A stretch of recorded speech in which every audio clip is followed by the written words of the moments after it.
Welcome back to Academic Article Monday, episode 2.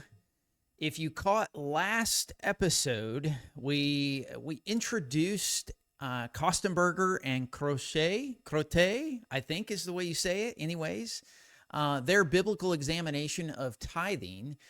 You are going to love, if you like last one, you're going to love the follow-up, today's follow-up to that article. So before we get started, though, let me just quickly remind you of exactly what Academic Article Monday is. Take a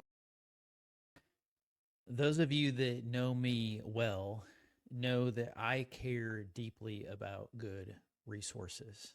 I'm always searching for scholars and research and resources that hold scripture in high regard and honor the text for exactly what it is, an ancient set of documents and texts. My hope and my desire is to help curate these types of scholars and articles through the episodes that I share in Academic Article Monday. Now, Academic Article Monday does have Monday in the title. This doesn't mean that every Monday a new release will happen, but it does mean that Monday will be the day when each episode releases. And my hope, by sharing these resources with you, it doesn't necessarily mean that I endorse everything in these articles, but it does mean that each article has been peer-reviewed and it represents solid scholarship with regards to the topics that are being discussed. I hope that you will use these articles in your own research and your own study. And also remember that the video is something that's free to anyone, but the only way that you will get access to the articles, to be able to read them, the articles themselves, will be for those that are paid supporters on Patreon. Now, any level will access the article itself, so please do think about supporting the ministry and supporting the cause here. I hope you enjoy this series, and thank you to those that are Patreon supporters.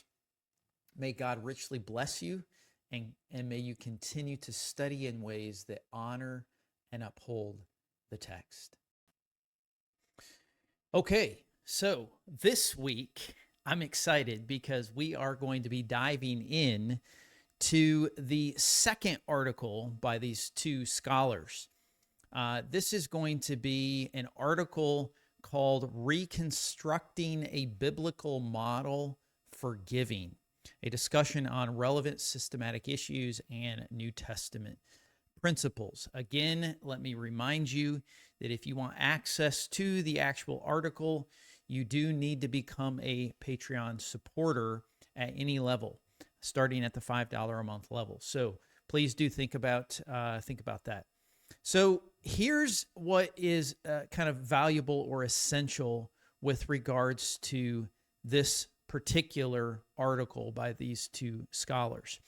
These scholars didn't just do the exegetical work. They went deeper than that. In fact, they asked the hard, systematic, theological questions that any pastor, any church leader, really, quite frankly, any theologian, which would be you and which would be me, because we think and wrestle about the things of God. They really deal with these difficult theological questions. The big question that they tackle in this article is this: even if individual Bible passages don't mandate tithing, could there be a larger theological reason why Christians should still tithe? That's the big question. Now, they examine three major arguments for tithing, for that kind of tithing proponents use anyways, when the biblical texts don't support them. So here's the three main things that they work through. First, they absolutely demolish the covenant theology argument with regards to tithing belonging to the moral law. If you're not familiar with the tithing or the covenant theology construct, I have an entire series on covenant theology on my YouTube channel that you should check out. But the problem here that they deal with, tithing, was never a part of the moral law, if you can even dissect and cut apart the law in that regard. At minimum, it was ceremonial. It was tithing was tied directly to the temple and the sacrificial system. So when Christ fulfilled the sacrificial system once and for all, tithing must also be done away with as well, in conjunction with the law.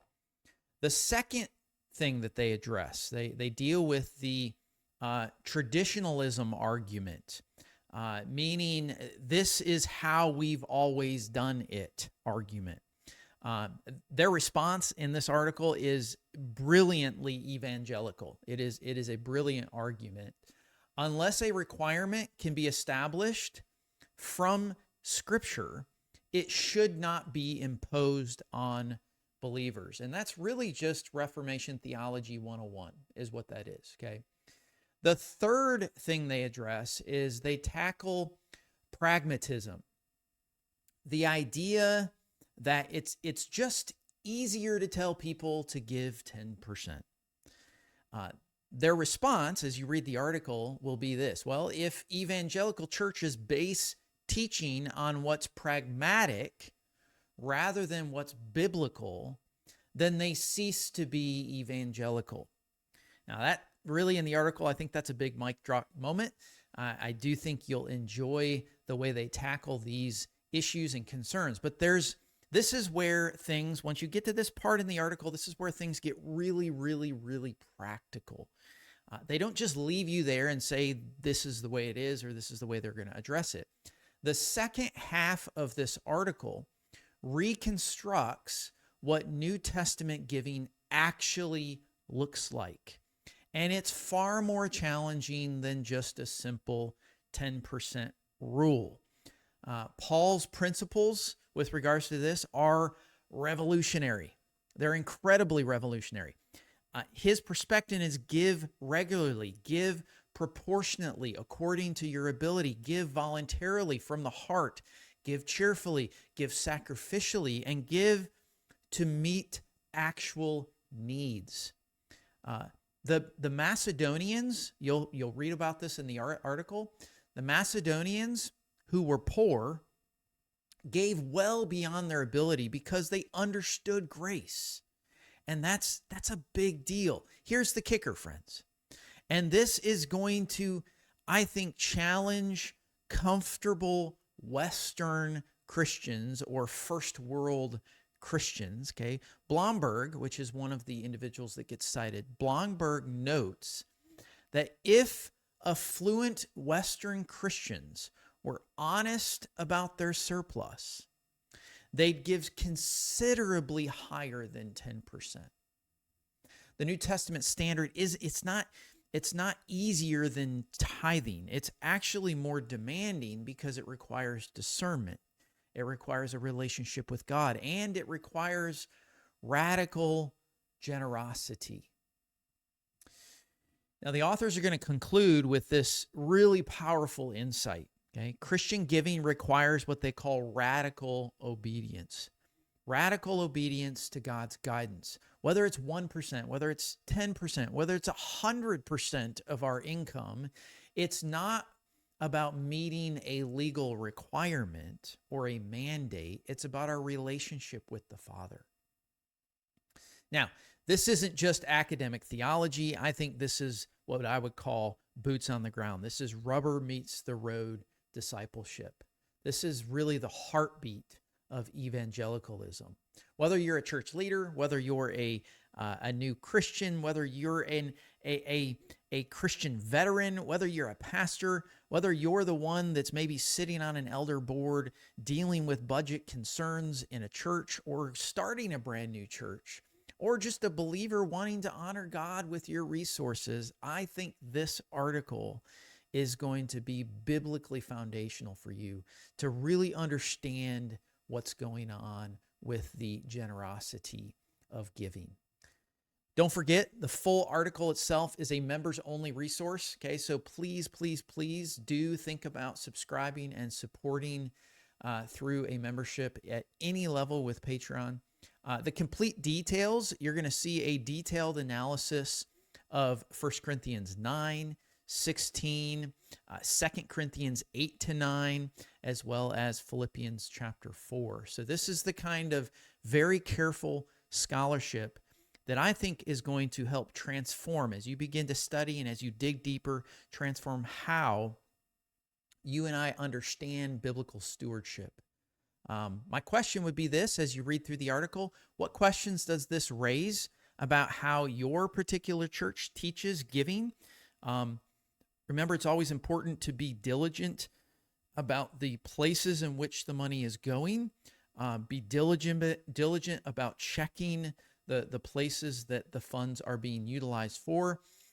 How might these principles, as you go through the article, how might they challenge your current understanding of giving, or maybe even encourage your current practices in giving? I'd love to hear your thoughts by commenting below, and I will see you on the next Academic Article Monday, where we dig into deep, cutting-edge biblical scholarship, because biblical study matters and doing it in the right way matters. Be blessed, and we'll see you on the next one.